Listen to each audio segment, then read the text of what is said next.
Армысыздар, құрметті оқырмандар.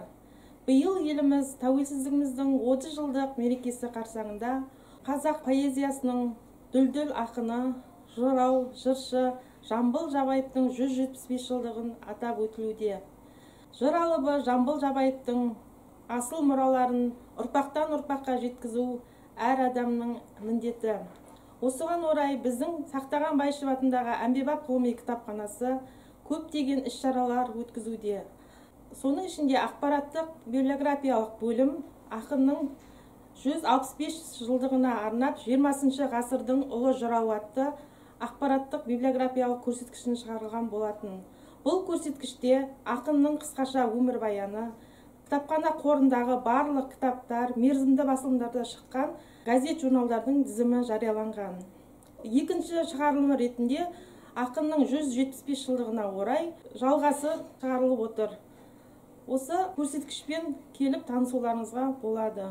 Қазақстан Республикасының президенті Қасым-Жомарт Кемелұлы Тоқаевтың 2021 жылы 5 қаңтарда жарияланған «Тәуелсіздік бәрінен қымбат» атты мақаласында ұлттық құндылықтарды таным мен тағылым тұрғысынан бағамдап, келешек ұрпаққа сақтап жеткізу туралы ойлары Жамбыл ақынның даналығының мәңгілігін аңғартады.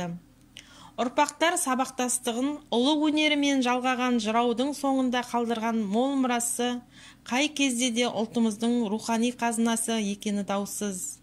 Жамбыл туралы сөз қазақ сөзінің қасиеті туралы сөз. Жамбыл жыраулық дәстүр мен жыршылық өнерді бір бойына тоғыстырған таңғажайып құбылыс иесі, уақыттың емес мәңгіліктің перзенті. Өз заманы оны ғасыр құрдасы деп атады. Дегенмен екі дәуірдің төл перзентіне айналған тұлға. Қатар шапқан пар аттай тең 19 және 20 жүз жылдықтардың төл баласы. Көшпелі өмірдің салты мен салтанатын қатар көрген көне сүйек кемеңгер. Дүз даланы толғауына құндақтап, жырына бөлеген, бесігіне салып, дастандарымен тербеткен азат ойлы жыршы. Жамбылдың домбырасынан даланы жаңа өмірге шақырған жыр төгілген. Көшпелі өркениетті де, отырықшы заманда да басынан кешкен жыр алыбы. Қос ғасырдың басын қосқан алып адам. Жамбыл азаттықты жырлады.